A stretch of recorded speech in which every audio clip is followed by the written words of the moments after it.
नमस्कार दोस्तों, 2024 का चुनाव जैसे जैसे करीब आएगा, दो चीज़ें हर दिन हर मोड़ पर देखने को मिलेंगी। एक विपक्ष का डिप्रेशन और दूसरा भाजपा का एक्सप्रेशन।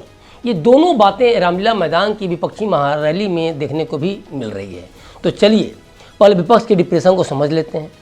मल्लिकार्जुन खड़गे का ये बयान सुन लीजिए, जिसमें उन्होंने नई जानकारी दी कि राहुल गांधी देश के लिए जान दे दिए हैं। हमने तो देश को आजादी दिलाने के लिए लड़ा, खून बहाया, देश को एकता रखने के लिए श्रीमती इंदिरा गांधी जी अपनी जान दी, राहुल गांधी जी अपना जान दिए, उनके शरीर के टुकड़े टुकड़े हो गए।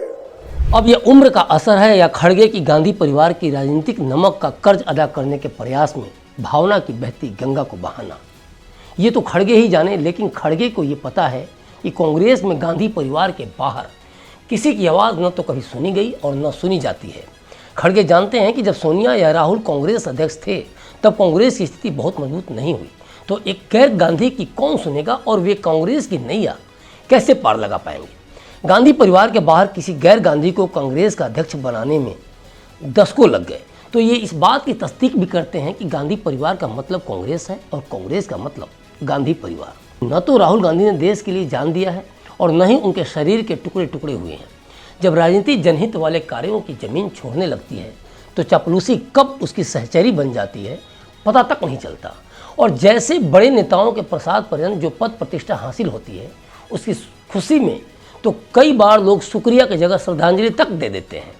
और स्टेज पर बैठा जीता जागता उनका नेता अपने आप को छूकर एक राहत की गहरी सांस लेता है कि मैं तो अभी जिंदा हूँ, तो इसने श्रद्धांजलि कैसे दे दी।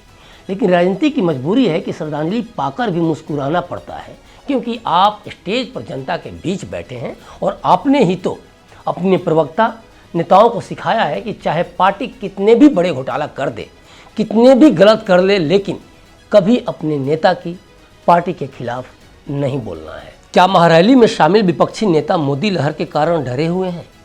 क्या कोई किसी को बताना नहीं चाहता ताकि डर सबके जेहन में फैल न जाए? क्या विपक्ष पर जीत से ज़्यादा हार का दबाव है? चलिए खड़गे, प्रियंका गांधी, अरविंद केजरीवाल की पत्नी सुनीता केजरीवाल और लालू पुत्र तेजस्वी के भाषणों से इसे ज़रा समझ लेते हैं। खड़गे की जुबान क्यों लटपटाई?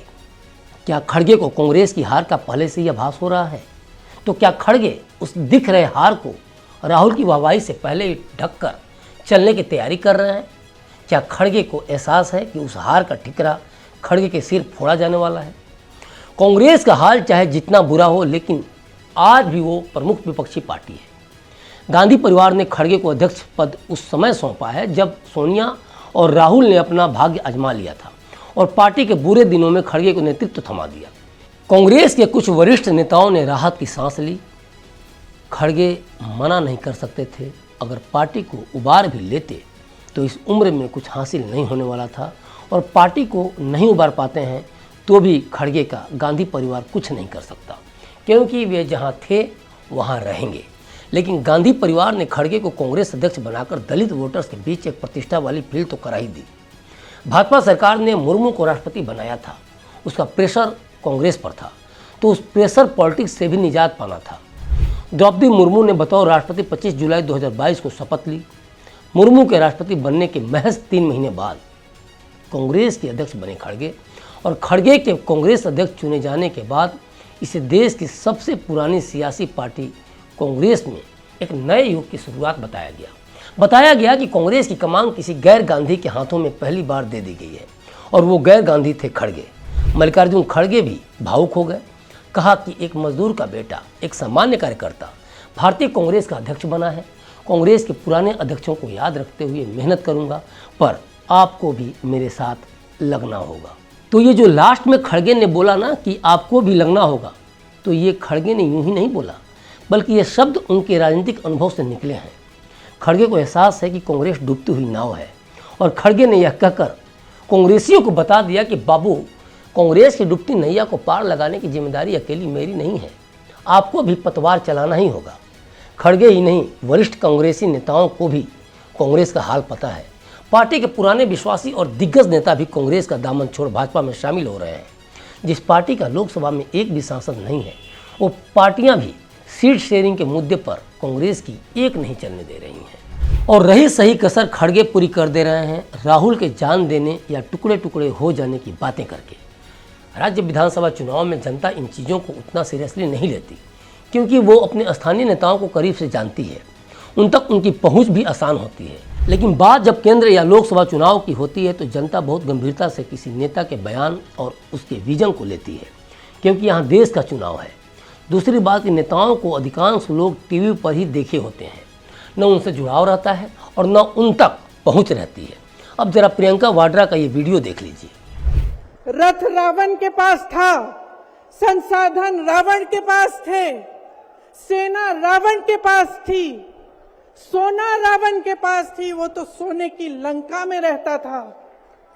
भगवान राम के पास सत्य था, आशा थी, आस्था थी, प्रेम था, परोपकार था, विनय था, धीरज था, साहस था और भगवान राम के पास सत्य था। प्रियंका कहती हैं कि भगवान राम के पास सत्य था, आशा थी, आस्था थी, प्रेम था, परोपकार था। भगवान राम के पास जब ये सब था तो 22 जनवरी को रामलला की प्राण प्रतिष्ठा के निमंत्रण को कांग्रेस ने ठुकरा क्यों दिया? क्या ये कांग्रेस का अहंकार नहीं था? क्या ये कांग्रेस की समुदायों को बांटने की राजनीति नहीं थी? भगवान राम के पास था नहीं, ये सब आज भी है क्योंकि राम शाश्वत हैं तो उनके गुण कैसे शाश्वत नहीं होंगे। लोकसभा चुनाव सिर पर है, कांग्रेस की हालत पतली है तो आज प्रियंका वाड्रा को राम याद आया है। प्रियंका वाड्रा को आज रामलीला मैदान याद आया है, वही रामलीला मैदान जहां अन्ना ने कांग्रेस शासन में भ्रष्टाचार और घोटालों की आग में धू धू कर जलते हुए पूरे भारत को सुकून देने के लिए कांग्रेस के भ्रष्टाचार के खिलाफ बिगुल फूंक दिया था। रामलीला मैदान में बज रहे देशभक्ति गीत जब लोगों के कानों तक पहुंच रहे थे तो ऐसा लग रहा था कि देश पर कोई आपत्ति आन पड़ी है और उसे लोगों के साथ की ज़रूरत है। हजारों की संख्या में लोग हर दिन रामलीला मैदान पहुंच रहे थे। मंच पर अन्ना, रामदेव, वीके सिंह, किरण बेदी, स्वामी अग्निवेश सहित देश भर की जानी मानी हस्तियां होती थीं। लेकिन उस समय भी कांग्रेस राज के पीएम मनमोहन सिंह और गृह मंत्री चिदम्बरम ने जनता के मिजाज को नहीं समझा और विदेशों से काला धन लाने के मुद्दे पर दिल्ली के रामलीला मैदान में बैठे योग गुरु बाबा रामदेव और उनके समर्थकों पर अचानक और वो भी देर रात दिल्ली पुलिस कार्रवाई कर देती है। रामदेव हाँफते हुए मंच पर पहुंचते हैं और हालात ये हो गए थे कि अनशन का 1 हफ्ता पूरे होते होते उन्हें आईसीयू में भर्ती तक करवाना पड़ा था। उसी पुलिस कार्रवाई के दौरान अपना बचाव करने के लिए रामदेव को ऊंचे मन से कूदना पड़ा और महिलाओं के कपड़े में छिपते छिपाते भागना पड़ा था। तब कहाँ थे उस समय प्रियंका गांधी? सरकार तो उन्हीं की थी। आखिर रामलीला मैदान में ऐसा क्या हुआ जिसे दिल्ली पुलिस देर रात कार्रवाई करने के लिए बाध्य हो गई? बात करें अरविंद केजरीवाल की पत्नी सुनीता केजरीवाल की तो खड़गे के विपरीत सुनीता केजरीवाल के सामने दोहरी चुनौती है। दिल्ली के कथित शराब घोटाले में अरविंद केजरीवाल को 14 दिन तक तिहाड़ के जेल नंबर 2 में भेज दिया गया है तो सुनीता के सामने एक तरफ अपने पति को बचाने की चुनौती है तो दूसरी तरफ पति की राजनीति को, और वो भी चुनाव के दौरान। और इन दोनों के कारण उन पर प्रेशर इतना ज़्यादा क्रिएट हो चुका है कि पति को बचाने के बजाय उन्हें शहीद करार देती हैं। ये होता है भाषण की स्क्रिप्ट पढ़ने के कारण। भगत सिंह ने परम कुर्बानी दी। भगत सिंह जी की विचारों के ऊपर हमें मनीष सिसोदिया तो भगत सिंह है। कई बार मुझे लगता है कि आजादी की लड़ाई में वो एक फ्रीडम फाइटर थे जो देश के लिए लड़ते लड़ते शहीद हो गए। इस जंग में भी केजरीवाल जी को शायद भारत माँ के संघर्ष के लिए भेजा है।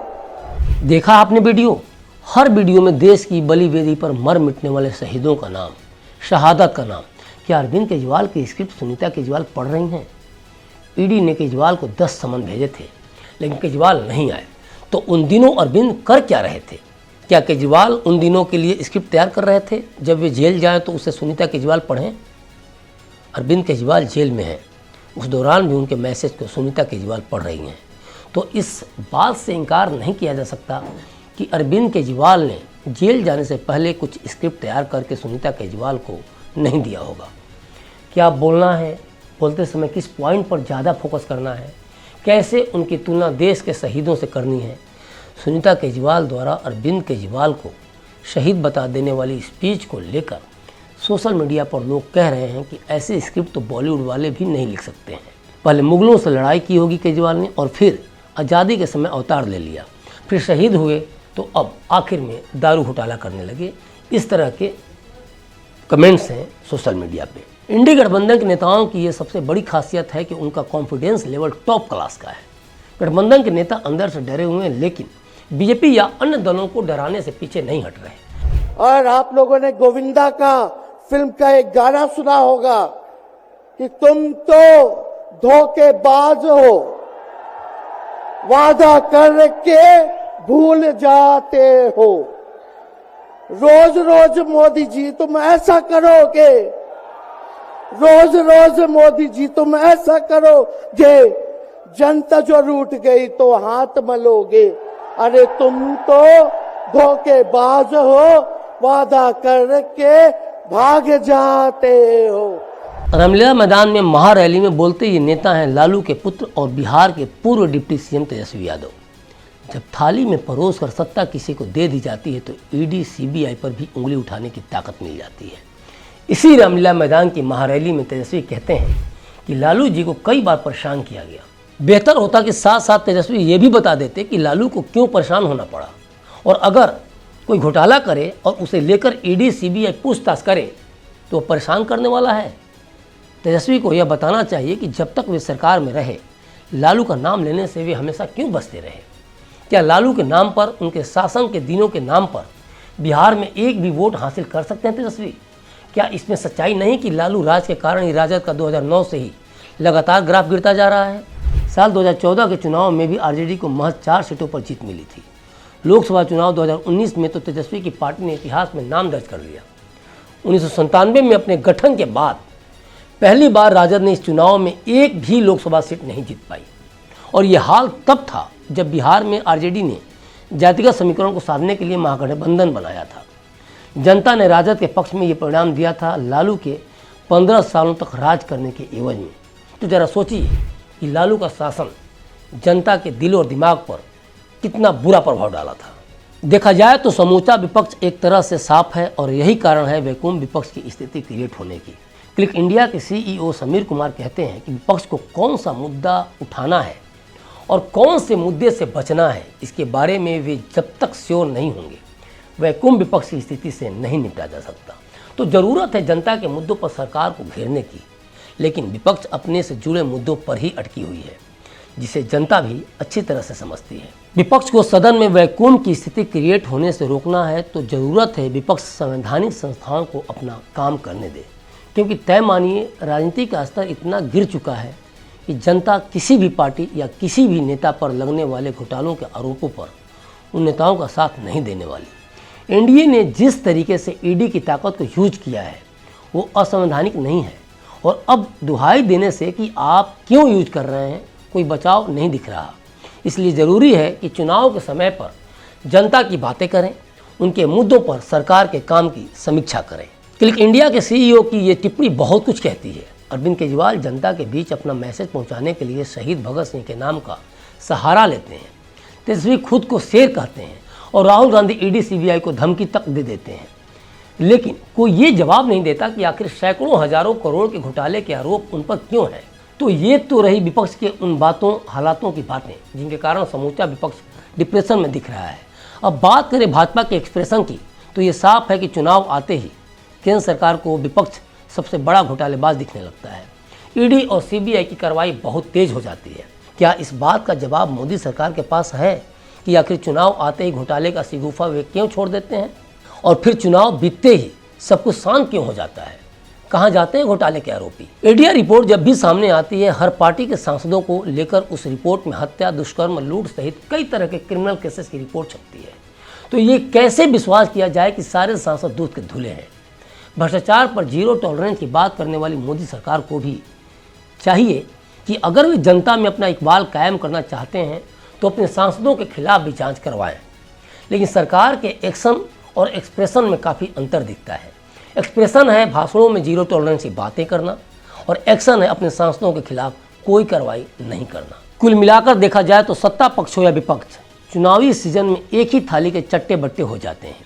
लेकिन जनता आज की तारीख में बहुत समझदार है। अगर मोदी सरकार को 2 बार बहुमत से सत्ता में भेजी है तो वो ईवीएम की कमी नहीं थी, नहीं सीबीआई और ईडी की पावर देकर जनता ने मोदी सरकार को चुना, बल्कि उसे पता है कि मोदी से पहले मनमोहन सिंह यानी कि कांग्रेस की सरकार थी और उसने देश के लिए जो किया उससे जनता नाराज होकर मोदी को वोट दी। और जब लगा कि इस सरकार ने पहले की सरकारों से बढ़िया काम किया है तो मोदी सरकार को दोबारा और वो भी बहुमत से चुन कर भेजी। देश की जनता का मिजाज और सर्वे तीसरी बार भी मोदी सरकार को सत्ता में दिखा रहे हैं और इसी से समूचा विपक्ष या कांग्रेस डरी हुई है। और यह डर जनता के लिए नहीं बल्कि खुद के लिए है, खुद को सत्ता में बनाए रखने के लिए है। तो अभी तक के लिए बस इतना ही। मुझे दीजिए इजाज़त और देखते रहिए क्लिक इंडिया। शुक्रिया।